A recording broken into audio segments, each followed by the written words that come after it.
Hello everyone, starting my day and yatra to Sri Amarnath Ji at the same time with its divine shlok. Shankh Chakram Dharo Devam Sri Krishna Nagarajam Mahayukti Chinyali Seni Saudi Ramate Bhaktanam Bhavvardhanam Shri Krishnaya Vasudevaya Haraya Shri Nagaya Mam Kaleshaya Nashaya He Krishna Nagarajam Tamam Namami। तो मैं जा रहा हूँ श्री अमरनाथ जी की यात्रा पर और उससे पहले ले रहा हूँ अपने प्रथम देवता श्री कृष्ण नागराजा जी की आज्ञा। मैं अपनी यात्रा की शुरुआत कर रहा हूँ प्रदेश की राजधानी देहरादून से, जहाँ मैंने डिकैथलॉन में अपने के लिए कुछ चीज़ें ली जो ज़रूरी थी। जैसे मैंने अपने के लिए ली ये ट्रैक पैंट, ये टोपी और ये स्लीपर्स मैंने बाहर से लिए, और ये सन ग्लासेस मैंने अपने के लिए ऑनलाइन ऑर्डर किए। तो आज सुबह सुबह मैं जा रहा हूँ देहरादून एयरपोर्ट के लिए, जहाँ से मैं पहले जाऊँगा दिल्ली और वहीं से मेरी कनेक्टिंग फ़्लाइट है श्रीनगर कश्मीर के लिए। अभी मैं रिस्पना से आगे पहुँच चुका हूँ और करीबन आधे घंटे में मैं एयरपोर्ट में हूँगा। तो एयरपोर्ट पहुँचकर मैंने चेक इन किया और अपना लगेज स्कैन कराकर उन पर टैक्स लगाकर मैं इंतज़ार करने लगा अपने बोर्डिंग टाइम का। मैं अपने बोर्डिंग गेट से कुछ ही दूरी पर बैठा हुआ था और कुछ ही समय में इंडिगो की बोर्डिंग बस हमें लेने आ गई। हमने बस में बोर्ड किया तो यही बस मुझे ले जाने लगी मेरी श्री अमरनाथ जी की तरफ जाने वाली इंडिगो फ़्लाइट की तरफ। और यकीन मानिए, जब आप एक यात्रा शुरू करते हैं तो आपके अंदर होती है बहुत उत्सुकता, बहुत ही ज़्यादा ऊर्जा और उस परमपिता परमेश्वर के लिए उतनी ही श्रद्धा। क्योंकि बोर्डिंग जस्ट शुरू हुई थी, इसीलिए वहाँ पर काफ़ी भीड़ थी और हमें कुछ देर लाइन में लगना पड़ा। लेकिन फाइनली लाइन में लगने के बाद मैं अपने इंडिगो फ़्लाइट के लिए बोर्ड करने लगा और मेरे आगे चल रही है मेरी नानी जी और उनके आगे मेरी मौसी जी। इंडिगो की फ़्लाइट के अंदर जाने के बाद भी वहाँ पे थोड़ा ट्रैफिक लगा हुआ था, क्योंकि लोग अपना सामान रख रहे थे और किसी को अपनी सीट नहीं मिल रही थी। Everyone was in search of their own seats, but after directing my मौसी and नानी जी to their respective seats, मैं भी अपनी सीट पर बैठ गया और इंतज़ार करने लगा प्लेन के चलने का और फाइनली उड़ने का। तो ये लीजिए, प्लेन चलने लगा, प्लेन दौड़ने लगा, फाइनली एरोप्लेन उड़ गया और कुछ ही देर में हम थे ब्यूटीफुल माउंटेन्स के ऊपर और बादलों के नीचे।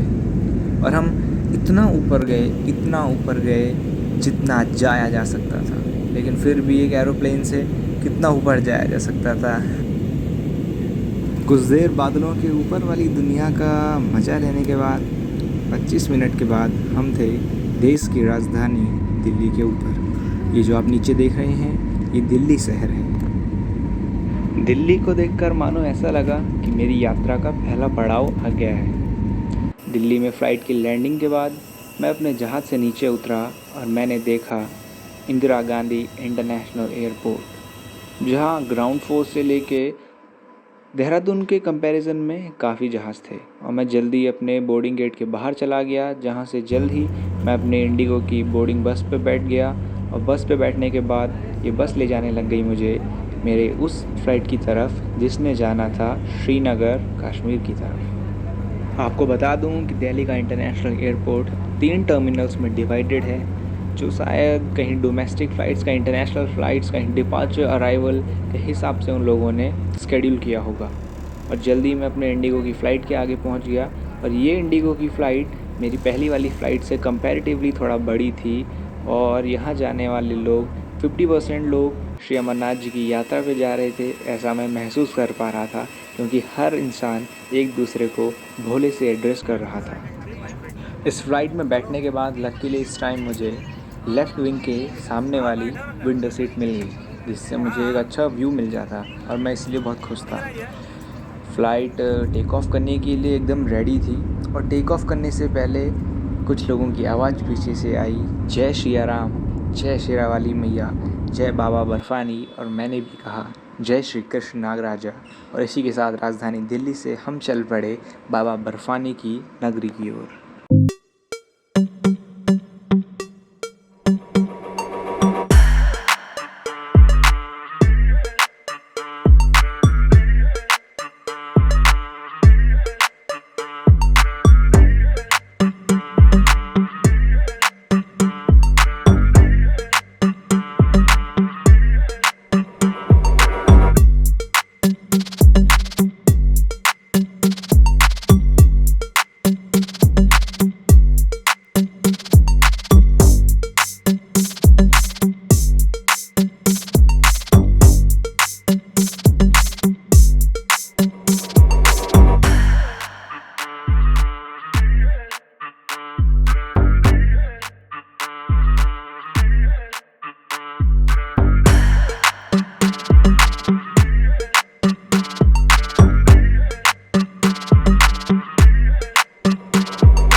Hey everyone, I hope all of you have enjoyed the cinematics just the way I have enjoyed them.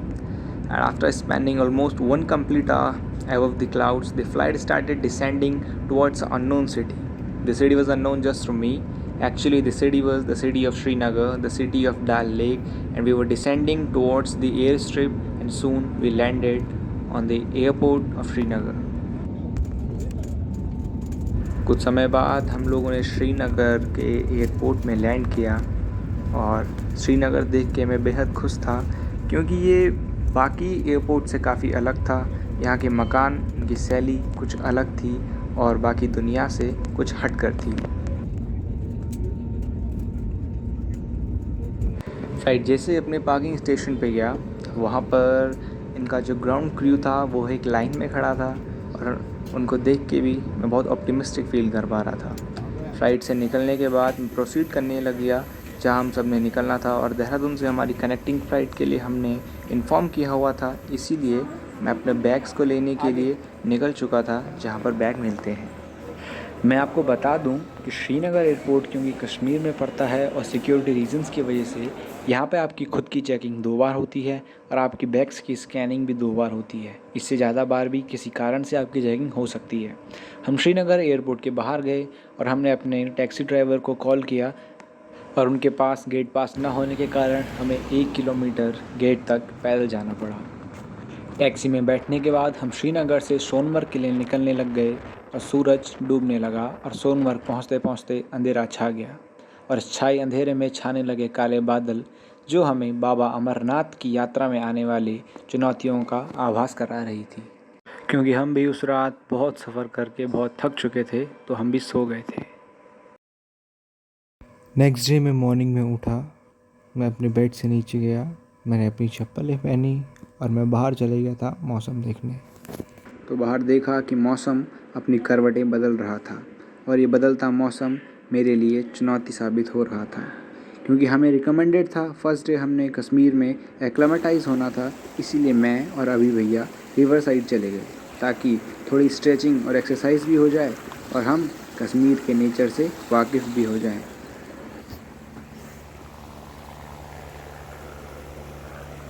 तो जब तक मैं और अभी भैया थोड़ी एक्सरसाइज करते हैं तब तक आप लोग कश्मीर के सिनेमैटिक्स का एंजॉय कीजिए।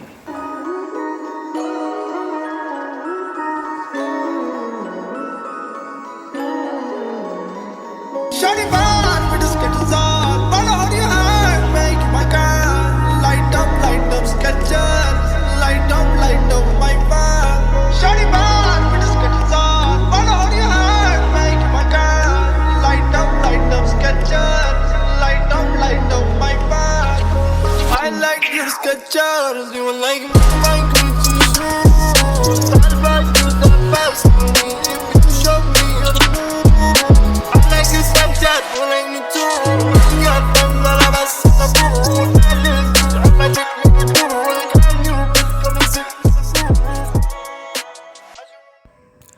थोड़ी बहुत एक्सरसाइज करने के बाद छोटी मोटी पहाड़ियों पे चढ़ के उतर के हमने एक्सरसाइज तो कर ली थी। उसके बाद हमने ब्रेकफास्ट किया। उसके बाद मैं और भैया पूल खेलने लग गए थे जिसमें हमने 3 मैच की सीरीज़ रखी, जिसमें से 2 मैचेस भैया जीते क्योंकि भैया ने पहले ही गेम काफ़ी खेला हुआ है और जिनमें से एक गेम मैं जीता क्योंकि आई वॉज अ बिगिनर। क्योंकि नेक्स्ट डे हमें जाना था श्री अमरनाथ जी की ट्रैक पे, तो सिर्फ एक्सरसाइज और स्ट्रेचिंग से तो कुछ नहीं होने वाला था। ये बात मैंने और भैया ने समझ ली थी, तो इसीलिए मैं और भैया ने डिसाइड किया कि हम अपने होटल से 5 किलोमीटर दूर जो सोनमर्ग मार्केट है वहाँ तक पैदल जाएंगे और वहाँ से पैदल वापस आएंगे।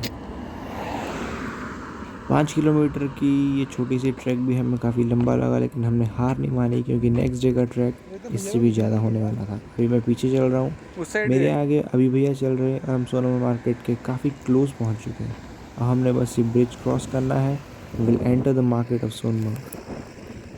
आप जब भी कश्मीर आओ आपको एक चीज़ हमेशा माइंड में रखनी है कि आपकी कोई सी भी सिम हो वो यहाँ काम नहीं करेगी अगर वो प्रीपेड है। प्रीपेड सिर्फ जम्मू कश्मीर की अपनी सिम से यहाँ काम करती है, अदरवाइज़ अगर आपकी सिम पोस्ट पेड है तो वो यहाँ बिल्कुल काम कर सकती है। जैसे हमारी सिम प्रीपेड थी तो हमें अपने पार्टनर्स से हॉटस्पॉट लेना पड़ रहा था और हमारी जो सिम थी वो 7-8 दिन के लिए, जितना दिन का हमारा स्टे था कश्मीर में, उतने दिन के लिए वो स्विच ऑफ थी। और हमें यहाँ पे मिले यूपी के भैया जो यहाँ पे भुट्टा बना रहे थे। और इससे अच्छा क्या हो सकता है कि आप सोनमर्ग की वादियों में हो और आपको भुट्टा मिल जाए खाने के लिए। वापस जाते हुए हमने देखा कि यहाँ नदी किनारे काफ़ी ब्यूटीफुल कॉटेजेस थे, जो आप सब यहाँ कभी आओ तो यहाँ आप स्टे कर सकते हो होटल्स के अल्टरनेट में। वापस जाते हमने सोचा तो था कि हम पैदल जाएंगे, लेकिन अंधेरा इतना हो गया था और हम वादियों में नए थे तो हमने गाड़ी लेना बेहतर समझा। रूम पे वापस आए तो भाभी ने हमारे लिए कुछ चॉकलेट्स लाई थी और ये मिनट मेड की ड्रिंक्स लाई थी जो हमारे लिए रिफ़्रेशमेंट सर्व हो गई। आज रात हम जल्दी सो गए थे क्योंकि नेक्स्ट डे हमें 2:30 बजे उठना था और हमें जाना था श्री अमरनाथ जी की यात्रा पे, इसीलिए हम जल्दी सो गए थे। मैं सुबह उठा 2:30 बजे, मैं फ़्रेश हुआ और फ्रेश होने के बाद मैंने अपने ट्रैकिंग शूज़ लिए, हेड लैम्प लिया, रेन कवर सूट जो कि मस्त था, और वहाँ जाने के लिए मैंने लिए अपने साथ वॉकिंग पोस्ट जो आपका एकमात्र सहारा है, और श्राइन बोर्ड से सूट या ID कार्ड जिनके बिना आप अमरनाथ जी की यात्रा नहीं कर सकते। I was completely ready for my trek and my resting food in need of a hard trek. कुछ मिनटों के वेट के बाद बारिश थोड़ी थकी और I was proceeding to Baltal, लेकिन उससे पहले मुझे जाना था गाड़ी पे। तो मैं अपने होटल रूम से बाहर आने लगा और मैं गाड़ी की तरफ जाने लगा जो मुझे बालटाल ले जाने वाली थी। यूँ तो मैं 2:30 बजे उठ गया था, लेकिन मेरी असली नींद 4 बजे खुली जब मैं बालटाल पहुंचा, क्योंकि वहां मैंने देखा बाबा बर्फानी के भगत जिनके अंदर ऊर्जा, उत्सुकता और श्रद्धा एक परम सीमा पर थी। भगवान बाबा बर्फानी के भक्तों को देखकर लगा कि चाहे बारिश हो या ओले पड़ जाए या कितनी भी भयंकर बर्फ़ क्यों ना पड़ जाए, लेकिन ये भगत हर वो सीमा पार करने के लिए थे जो इंसानी शक्ति पार कर सकती है। बालटाल में आप देखोगे अनेकों भंडारे जहाँ भगवान श्री बाबा बर्फानी के भगत लोग खाना खा सकते हैं, नाश्ता खा सकते हैं और हर वो पोषण ले सकते हैं जो यात्रा के लिए आवश्यक है।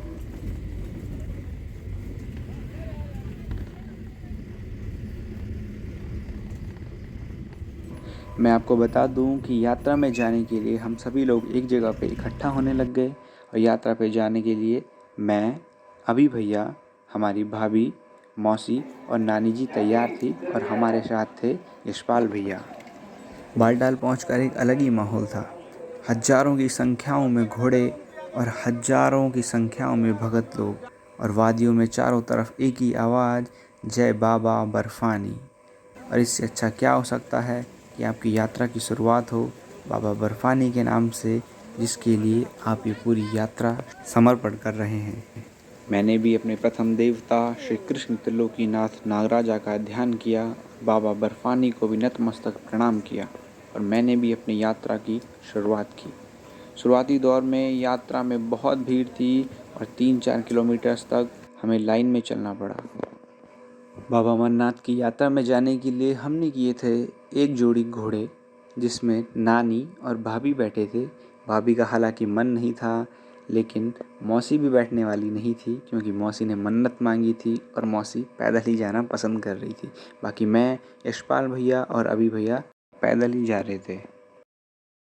इस वीडियो में आप देख सकते हो कि बाबा अमरनाथ की गुफा में जाने के लिए कितनी भीड़, कितनी श्रद्धा, कितनी उत्सुकता और कितनी ऊर्जा थी, साथ ही साथ रास्ता कितना कठिन था।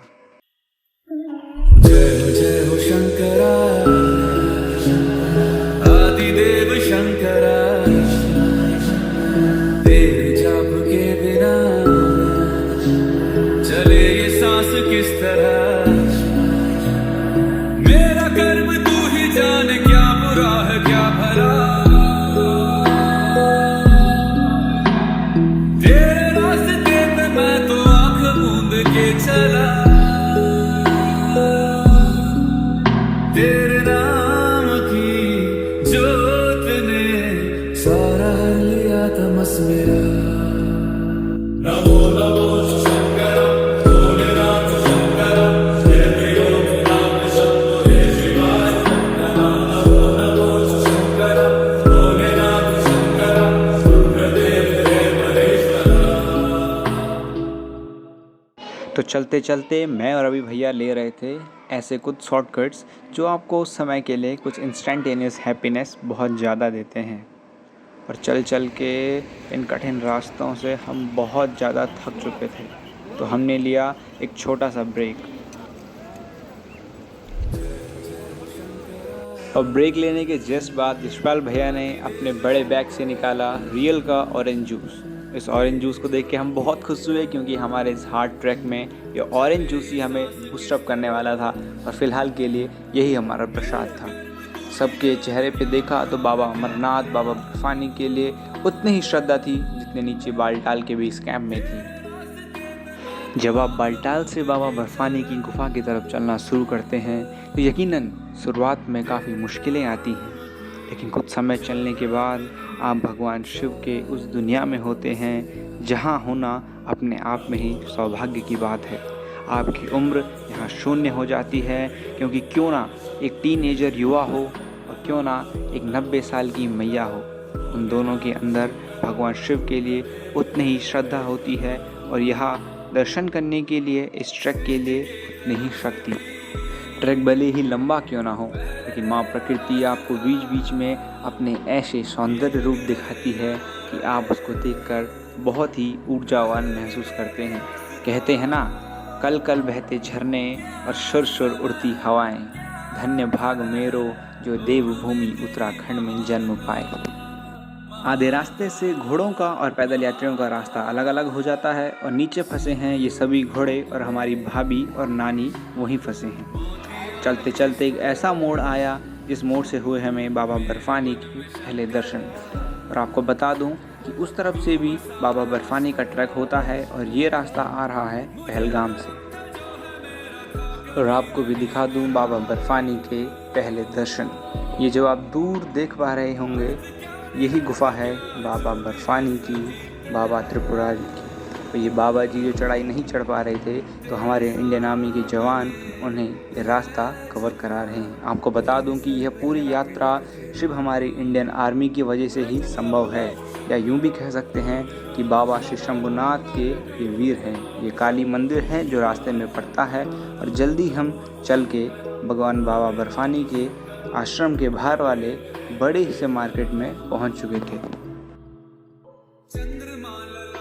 क्योंकि नानी और भाभी अभी घोड़ों के साथ घोड़ों के ट्रैफिक में फंसे हुए थे, इसलिए हमने सोचा क्यों ना कुछ देर बाबा बर्फानी के दर्शन से पहले कॉटेज में रेस्ट किया जाए। और बाहर देखा तो अभी भी घोड़ों की काफ़ी लंबी लाइन लगी हुई थी।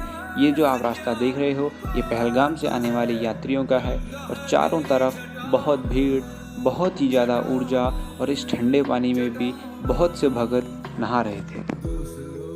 करीबन 1 घंटे तक हमने रेस्ट किया और हमारे पास कुछ चीज़ें थी, जैसे ये हाजमोला की कैंडीज़, हमारे पास था रियल का जूस जो बहुत ज़रूरी था ट्रैक पे, और हमारे पास बिस्किट और चॉकलेट जैसी चीज़ें थी। 1 घंटे बाद जब भाभी और नानी आए तो करीबन 2 किलोमीटर का ट्रैक अभी भी बचा हुआ था और हम बाबा अमरनाथ के इस मार्केट से आगे जा रहे थे। आपको बता दूं कि यहाँ पे आपकी बैग रखने के लिए फ्री सुविधा हर दुकान पर है, बस आपको वहाँ से एक चिट लेनी होगी जिस पे आपका बैग का नंबर होगा और शॉप का नंबर होगा, क्योंकि बाबा अमरनाथ की गुफा में आप मोबाइल फ़ोन से लेके कोई भी चीज़ नहीं ले जा सकते हैं। अब समय कम था, इसीलिए भक्तों के अंदर बाबा अमरनाथ को देखने के लिए बहुत ही ज़्यादा क्रेज़ था और भीड़ बहुत ज़्यादा हो चुकी थी। आपको मैं बाबा अमरनाथ के दर्शन यहीं से करा देता हूँ, क्योंकि गुफा के अंदर फ़ोन ले जाना बिल्कुल भी अलाउड नहीं था। मैंने बाबा के दर्शन किए और मैं बहुत ही ऊर्जावान महसूस कर पा रहा था। भगवान अमरनाथ की आप सभी पर सत्य छाया और आशीर्वाद हमेशा यूं ही बना रहे। ओम तत्पुरुषाय विद्महे महादेवाय धीमहि तन्नो रुद्रा प्रचोदयात्। अब समय आ गया था बाबा अमरनाथ को बाय बाय कहने का और बालटाल के लिए अपने ट्रैक पे डिसेंड करने का। हम डिसेंड करना शुरू कर चुके थे।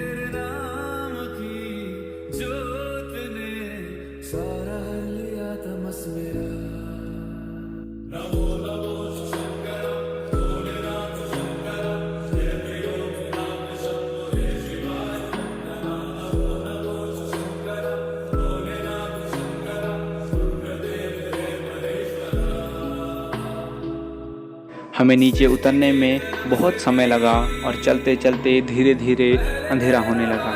हम बालटाल के बहुत करीब थे और सभी लोग बेहद खुश थे क्योंकि हमें बाबा बर्फानी श्री अमरनाथ जी के दर्शन बहुत ही अच्छे से हुए थे।